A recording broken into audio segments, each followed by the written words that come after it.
मौजूदा समय में इंसान ने टेक्नोलॉजी के क्षेत्र में बहुत ज्यादा उन्नति कर ली है। हम इंसान सोचते हैं कि हम बहुत ही स्मार्ट होते जा रहे हैं, लेकिन यही इंसान चीजों को भी स्मार्ट करता जा रहा है। जी हाँ, आज आपका फोन या टीवी ही स्मार्ट नहीं है, बल्कि मार्केट में मौजूद बहुत सारे गैजेट्स स्मार्ट होते जा रहे हैं। हालांकि ये सभी चीजें हम इंसान अपनी सहूलियत के लिए डेवलप कर रहे हैं, लेकिन वहीं दूसरी तरफ एक खतरा यह भी बना रहता है कि हम मशीनों पर पूरी तरह से विश्वास नहीं कर सकते, जिसके बारे में पहले से ही मशहूर साइंटिस्ट स्टीफन हॉकिंस ने कहा था कि टेक्नोलॉजी इस तेजी से गति कर रही है कि भविष्य में यही टेक्नोलॉजी न्यूक्लियर और बायोलॉजिकल युद्ध से नष्ट कर सकती है। यानी स्टीफन हॉकिंग द्वारा खतरे की चेतावनी पहले से ही दे दी गई थी, लेकिन हम इंसान दिन प्रतिदिन मशीनों पर ही निर्भर होते जा रहे हैं। और इसका सबसे बड़ा एग्जाम्पल हमारे पास में है एआई। पिछले कुछ सालों में ही एआई में बेहतरीन इम्प्रूवमेंट हुए हैं। तो चलिए हम ऐसे ही कुछ आर्टिफिशियल इंटेलिजेंस टेक्नोलॉजी के बारे में आपको कुछ चौंकाने वाले फैक्ट बताते हैं, जो आपको जानने भी चाहिए, क्योंकि आज लगभग हम सभी लोग आर्टिफिशियल इंटेलिजेंस से घिरे हुए हैं। धीरे धीरे सभी चीजें इंटरनेट कंप्यूटर से कनेक्ट होती जा रही हैं। So let's begin. अमेज़न एको, आपने इस प्रोडक्ट के बारे में तो सुना ही होगा और शायद देखा भी हो। अमेज़न एको एक नेटवर्क माइक्रोफोन मशीन है जो कि आपके लिए एक रोबोट की तरह काम करती है, यानी आपके ऑर्डर्स को फॉलो करती है। अगर इस तरह की डिवाइस आपके घर पर है तो आपको किसी भी चीज की टेंशन नहीं। ये मात्र आपकी एक कमांड पर आपके घर की लाइट कम या ज्यादा कर सकती है। आपकी वॉइस कमांड पर ही आपको न्यूज सुना सकती है, मौसम का हाल बता सकती है। आप अपनी वॉइस कमांड से इसे अपनी सबसे पर्सनल इंफॉर्मेशन जैसे आपके बैंक अकाउंट जैसी जानकारी लेने को बोल सकते हैं। बिल्कुल आपके पेट डॉग की तरह अमेज़न एको आपकी सभी बातें मानता है और आपके ऑर्डर्स लेता है, जिसका एक नाम भी दिया गया है, एलेक्सा। आप जैसे ही इसका नाम पुकारेंगे, एलेक्सा इसके कान खड़े हो जाएंगे। ये आपके ऑर्डर्स को सुनेगा।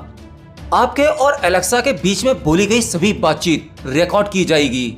सिंपल, अगर ये डिवाइस आपके घर पर टेबल पर रखी हुई है और इसका स्विच ऑन है, आप जर्नली जो भी बातें करते हैं किसी के साथ, तो ये मशीन साइलेंटली आपकी सभी बातें सुन रही होगी और रिकॉर्ड भी कर रही होगी, साथ ही अमेज़न क्लाउड पर भेजती भी रहेगी। हालांकि आप वो जानकारी डिलीट भी कर सकते हैं, लेकिन आपके एक्शन लेने से पहले आपकी जानकारी लीक होने का खतरा भी बना रहता है। और इसके बारे में तो अमेरिका में एक फैमिली ने क्लेम भी किया है कि उनकी पर्सनल बातें इसी डिवाइस के जरिए लीक कर दी गयी और वो वायरल भी हुई। सिंपल शब्दों में कहूँ तो आप इस मशीन पर पूरी तरह से भरोसा नहीं कर सकते, खास तौर पर जब आपको टेक्नोलॉजी की जानकारी कम हो। हमें अक्सर क्यूरियोसिटी रहती है कि मार्केट में कुछ भी नया प्रोडक्ट आता है, अब चाहे उसकी जानकारी हो या ना हो, बस एक ट्रेंड में होने की वजह से हम उस प्रोडक्ट को खरीद लेते हैं या फिर अपना स्टेटस मेंटेन करने के लिए। और आप तो ये अच्छी तरह से जानते होंगे, आपके आसपास भी ऐसे बहुत से लोग होंगे जो आईफोन रखने के शौकीन होंगे। भाई मैं तो ऐसे कुछ लोगों को जानता हूँ जो बिल्कुल अनपढ़ हैं, लेकिन आईफोन रखते हैं सिर्फ अपना स्टेटस मेंटेन करने के लिए। एनीवे, तो आपको पता भी नहीं चलेगा कि आपकी पर्सनल इंफॉर्मेशन जो भी आप एलेक्सा के सामने बोलते हैं उसे कौन मॉनिटर कर रहा है। और इसके अलावा आपके डिवाइस में पड़ी इंफॉर्मेशन या जानकारी चोरी होने का खतरा हमेशा ही बना रहता है। ये छोटा सा दिखने वाला डब्बा आपकी हमेशा जासूसी करता रहता है। ऐसी ही एक दूसरी device, Google assistant desk. I am sure आप इसके बारे में भी जानते होंगे, इसको भी आप हल्के में ना लें। आज की इस बिजी लाइफ में आप बहुत सारी चीजें भूल सकते हैं, जैसे कि आपको किसी से कोई जरूरी अपॉइंटमेंट लेनी थी या बिल पे करना था। ऐसी बहुत सारी जरूरी चीजें आज के इस बिजी शेड्यूल में हम अक्सर भूल जाते हैं, लेकिन ये गूगल असिस्टेंट डेस्क कभी नहीं भूलता आपकी जरूरी बातें। चलिए इसे आसान करके समझते हैं। मान लीजिए आपको किसी से अपॉइंटमेंट लेनी है और आप वो शेड्यूल या टाइमिंग भूल गए हैं। ऐसे में ये डिवाइस गूगल असिस्टेंट हूबहू आपकी आवाज की नकल करके कॉल करके उससे वो अपॉइंटमेंट ले लेगा और आपको पता भी नहीं होगा। कमाल यार, पहले बीवियां बताती थी कि आपका यह जरूरी काम है, आपको करना होगा, लेकिन शायद मर्दों ने बीवियों पर भरोसा करना बंद कर दिया है, इसलिए इस मशीन को बनाया गया। ये आपकी हर डेट, टाइमिंग और काम प्रॉपर याद रखता है और उसे बखूबी कर भी देता है।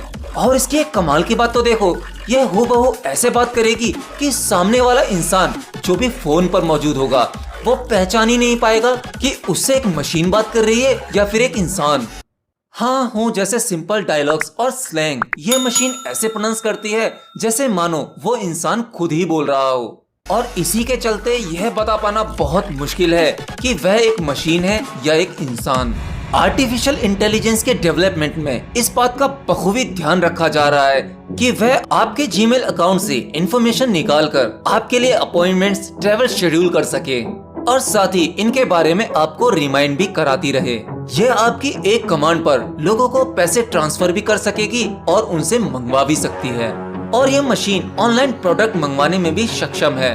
अब एक सोचने वाली बात यह है, क्या किसी इंसान की आवाज की कॉपी करके सामने वाले इंसान को धोखा देना सही है? इस मशीन में भी यह खतरा हमेशा बना रहता है कि किसी की आवाज की कॉपी करके सामने वाले इंसान को बेवकूफ बनाया जा सकता है या उसे चीट भी किया जा सकता है। मैं आपको बता दूं, आर्टिफिशियल इंटेलिजेंस यानी AI की 3 स्टेजेस हैं। Artificial narrow intelligence, artificial general intelligence and artificial super intelligence. Basically artificial narrow intelligence की एक लिमिटेशन है। इस टेक्निक का प्रयोग गूगल पेजेस को रैंक करने के लिए करता है। और आर्टिफिशियल जनरल इंटेलिजेंस मशीनों को इंसान का रूप देने के लिए है। ये टेक्निक इंसानों का व्यवहार और उनकी नकल उतारता है। और इसके बारे में अगर आप अच्छी तरह से जानना चाहते हैं तो सोफिया के बारे में स्टडी कर लें। सोफिया इसी दूसरी कैटेगरी के रोबोट में आती है, यानी artificial general intelligence. And last AI level 3 यानी आर्टिफिशियल सुपर इंटेलिजेंस। इसके बारे में इमेजिनेशन करना थोड़ा मुश्किल है, क्योंकि यहाँ पर आकर रोबोट इतने ज्यादा स्मार्ट हो जाते हैं कि हो सकता है वो खुद ही अपने फैसले भी लेने लगें। AI 3 में रोबोट अपनी प्रोग्रामिंग खुद ही कर पाएंगे और उन्हें रिपेयर भी कर पाएंगे। और इसके बारे में एक घटना हमारे पास में पहले भी आ चुकी है, जब रोबोट ने अपनी एक अलग ही लैंग्वेज खुद ही बना ली थी और उसे दूसरा कंप्यूटर समझ पा रहा था। तो इस तरह की एक्टिविटीज इंसानों के अस्तित्व के लिए एक बहुत बड़ा खतरा हो सकती हैं। बेसिकली अभी हम लेवल 1 की आर्टिफिशियल इंटेलिजेंस को इस्तेमाल कर रहे हैं और हो सकता है लेवल 3 में ये AI हमें ही इस्तेमाल करने लगे। आपको क्या लगता है कितनी पॉसिबिलिटीज हो सकती हैं? वैसे एक सच्चाई को बिल्कुल नकारा नहीं जा सकता, जब इस पृथ्वी पर कोई भी सभ्यता इतनी ज्यादा डेवलप हुई है उसके बाद पृथ्वी का पुनः निर्माण हुआ है। पुनः निर्माण से मतलब आप समझ ही रहे होंगे, पृथ्वी का विनाश और फिर निर्माण। इजिप्ट इसका एक बहुत बड़ा एग्जाम्पल है। बहुत सारी सिविलाइजेशन है जिनके सुराग आज हमें मिल रहे हैं, जो हो सकता है तकरीबन हमसे भी ज्यादा उन्नत रही हों और धूल में मिल गयी। शायद हमारा समय भी नजदीक आने वाला है। आपको क्या लगता है? अपनी राय मुझे कमेंट बॉक्स में लिखकर जरूर बताना। और हाँ, वीडियो अच्छा लगा हो तो लाइक करने में आपका कुछ नहीं जाएगा, तो प्लीज वीडियो को लाइक भी कर सकते हैं और हो सके तो ये इन्फॉर्मेशन अपने फ्रेंड्स को शेयर भी कर देना। मिलता हूँ किसी अगली इन्फॉर्मेटिव वीडियो में, तब तक के लिए बाय बाय।